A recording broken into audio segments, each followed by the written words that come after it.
Okay, welcome back to the channel today. Today we're going to talk about how to price electrical work. The biggest thing is when you're starting your own company and you're out pricing electrical jobs, the first tip is don't work by the hour. I know that's hard to believe, but you're way farther off to quote the job.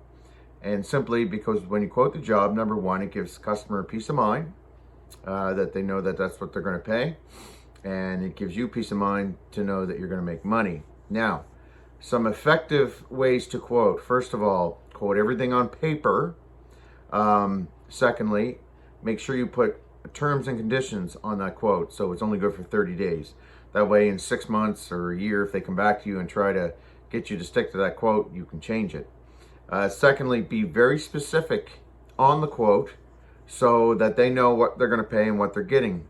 That way, when you get in, especially with electrical work, if they decide to, make any changes or get away or deviate from that plan, you can do a change work order and add to the quote. So the actual quoting process, we do what we call free estimates or free quotes. We'll go in and meet with the customer. We'll look at the scope of work, make a quick list of what they want to do, and then we'll do a walkthrough. First thing you need to be looking for is access to the panel. If there's enough room to the panel to add the circuits that they want to add. If you need to add a sub panel, is there going to be permits involved? How much wiring are you actually doing? Do you need to get your local inspection authority involved for the work? Is the home finished or the property finished? Are they okay with you cutting holes if you don't have access? Who's going to pay for those holes to repair those? Make sure you post that you're not responsible on the quote for those holes. If you're going to do anything with light fixtures, never supply the customer with light fixtures or a light fixture allowance. Just completely back that out of your quote. Tell the customer that they're going to have to get their light fixtures because no matter what you pick for the customer, they're not going to like it. The only thing I will say is that you can supply our pot lights, the LED wafer style. That seems to be what everyone is going with. And make sure that you price it properly. So, what I do, or what we do, is when we go into quote, we'll spend a half hour or so with the customer, look at what they want to do, and then we'll do what we call somewhat of a material list. Now, here's the key feature.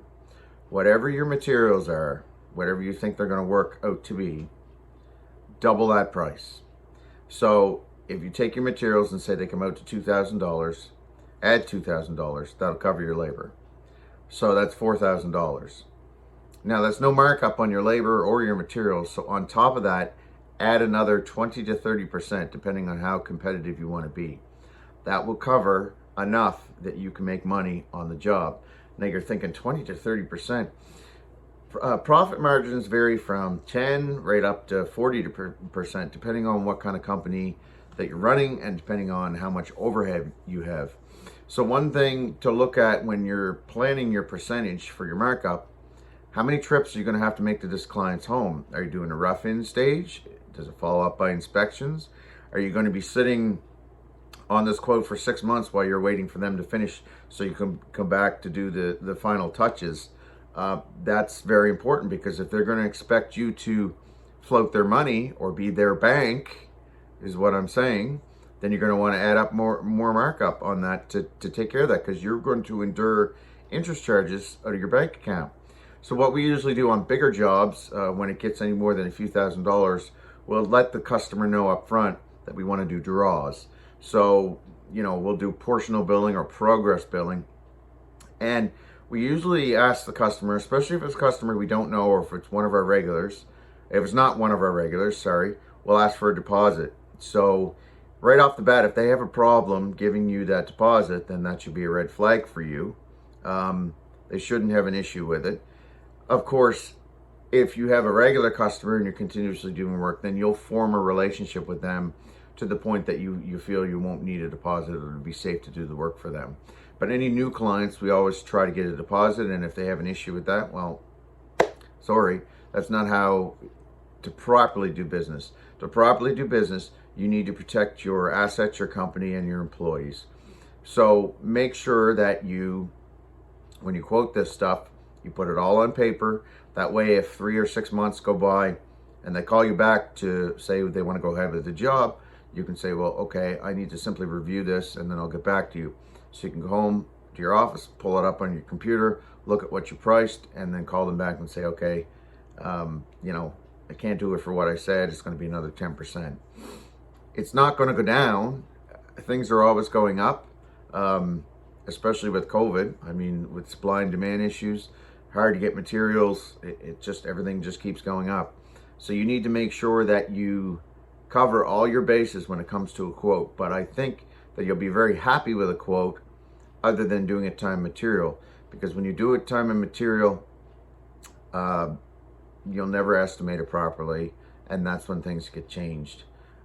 And like I said, with a quote, if things get changed, you can add to the quote.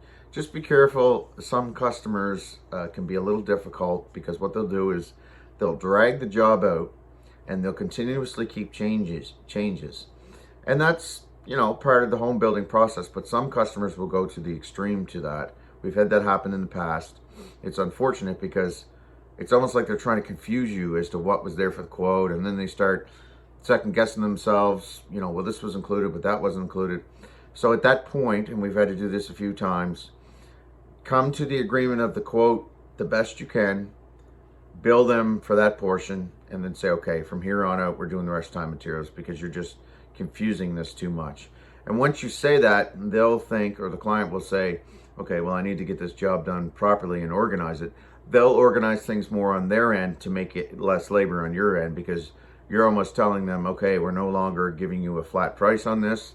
If you want to keep making changes and you want to keep adding and subtracting, then you're going to pay every hour we work. So that's it on quotes and how to price electrical work. Just make sure you do your diligence. Don't miss anything, and never be too lazy to properly look at the job. It's important that you get your eyes on the job. We've tried a few times doing it through FaceTime, but you miss things, guys. So try to get out and physically get on that job and look at it to price it. Anyway, that's it for today. I hope you liked the video. Don't forget to like and subscribe as always, and we'll see you on the next one. Thanks.